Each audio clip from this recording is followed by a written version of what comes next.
Now we're going to be talking about some expected value or expected gain problems. These are problems about expected value, but they're based on more real-life applications. The biggest real-life application is this is the logic behind how casinos always ensure that they have a profit. This is also the same thing that insurance companies use to make sure that they have a profit and they're not going to end up losing money. The best way to understand this is by looking at some examples. Here's an example about the game of roulette. In roulette, there's a wheel that has 38 slots on it. 2 of them are numbered 0 and 00, and then the other ones have numbers 1 through 36. So there's 38 slots on the wheel total. Now we're going to suppose that it costs $10 to place a bet on one number. If the wheel lands on that number, we end up winning $360.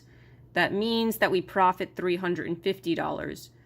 We're getting back the $10 bet that we put down, and then we're getting an extra $350. Together, that makes $360. It's important to make note of how much we're actually profiting. If it lands on any other number besides the one that we bet on, we end up losing the $10 we used to place the bet.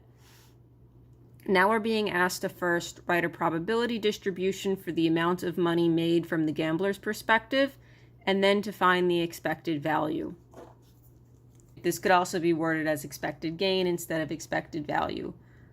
So the way that we will write a probability distribution is we need to be aware of the outcomes or the possible outcomes and their probabilities.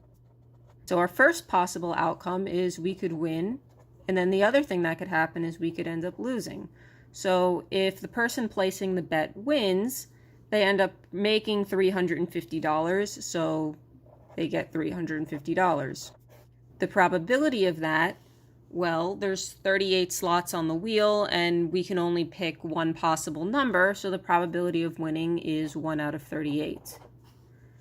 If we lose, we only lose the $10 that we placed, to bet. So this is going to be negative $10 to represent that it's money that's being lost, and the probability of losing is 37 out of 38.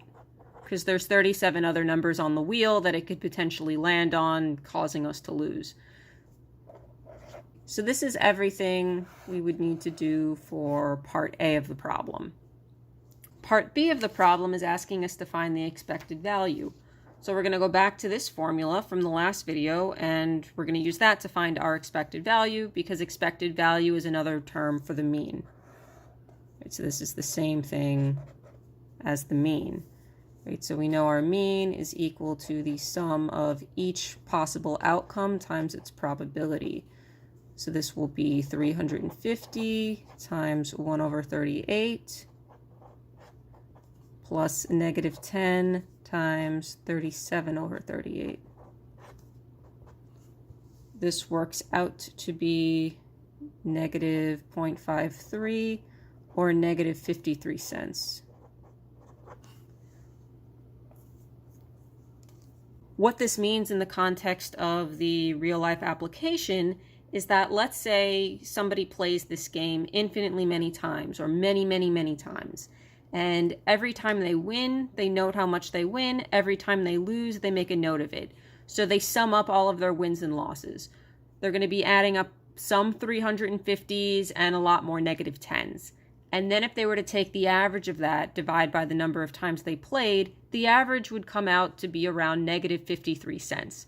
So what this means is an average of every time somebody goes to play, they lose 53 cents per play.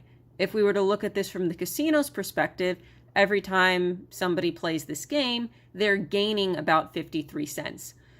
Even though you have people going to casinos and winning a lot of money, like let's say, somebody wins this $350, you have a lot more people losing $10, and that makes up for it. So that, on average, every time somebody plays this game, based on the math we did here, the casino is making about 53 cents. The people playing are losing 53 cents on average. This idea also applies to how insurance companies make sure that they always are turning a profit. Let's say we have a special edition Animal Crossing Nintendo Switch, and it's insured for $600 against theft. And it's insured against theft by paying a yearly premium of $10 to an insurance company. If the probability of theft each year is 1 out of 200, calculate the expected gain from the point of view of the insurance company. In order to do this, we're going to have to make a probability distribution first, and then once we have our probability distribution, we can use this to calculate the expected gain or the expected value. So again, they're asking us to find the expected gain. This is just another way of talking about the mean of a probability distribution. So first we'll make note of the outcomes, the possible outcomes, and their probabilities. The first thing that could possibly happen is, well, let's say that the switch gets stolen. If the switch gets stolen, the insurance company ends up losing $590.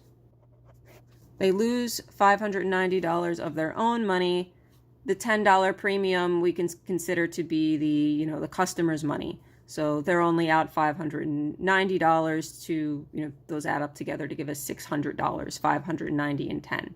So that's how much money they're losing, and we know the probability of loss is 1 in 200 because there's a 1 in 200 chance that it will get stolen.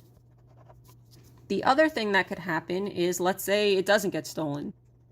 If it doesn't get stolen, they end up making $10 that year, and the probability of it not being stolen is 199 out of 200.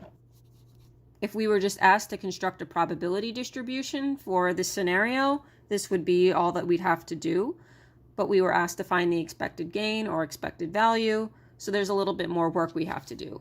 So we'll write out our formula. We have to take the product of each possible outcome and its associated probability and then add all of them together. So we have negative 590 times 1 out of 200 plus 10 times 199 out of 200.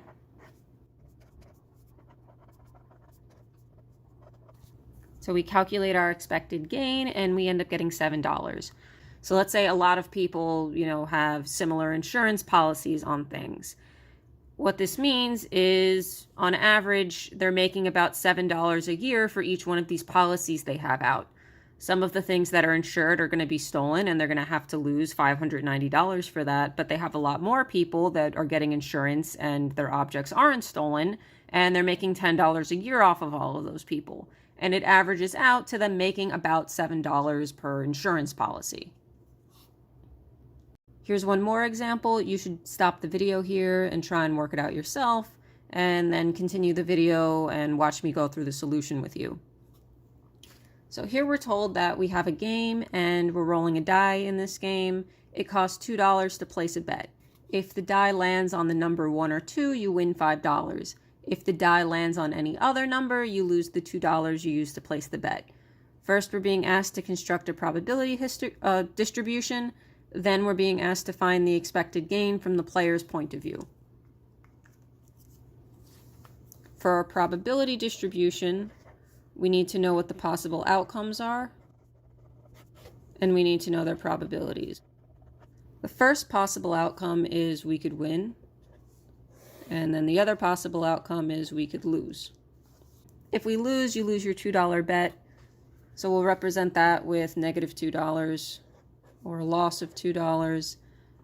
If we end up winning, they say you win $5, but it costs $2 to place a bet, so you're really only profiting $3. So since we're only profiting $3, we're going to say that if we win, or we make a net profit of $3. The probability of winning is, if we land on 1 or 2, we win, and that's 2 out of 6 numbers on the die. So probability of winning is 2 out of 6, which would make our probability of losing 4 out of 6. This is all we had to do for part A. Part B is asking us to find the expected gain, which we know is the same thing as the mean. And to find the mean, we have to take each possible outcome, multiply it by its probability, and then add all of them together. This works out to be negative 1/3, which if we express as a decimal, because we're talking about money, it will come out to negative 33 cents. What this means is, let's say we play this game many, many, many times. On average, you're going to be losing about 33 cents every time you play the game.